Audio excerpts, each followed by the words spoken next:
যে হুজুর আমি আজ জীবনেও সিগারেটের পাশায় মুখ দেবো না।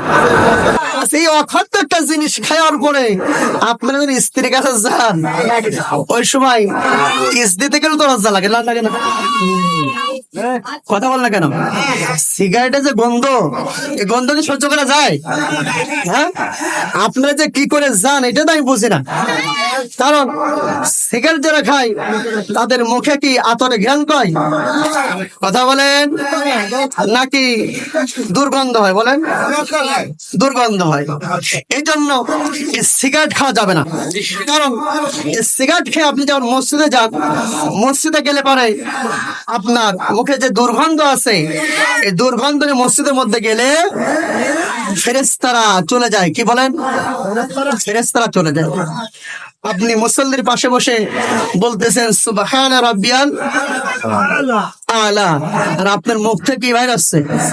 গন্ধ, গন্ধ বাইরে আসছে। তা ফেরেশতা থাকবে? থাকবে না।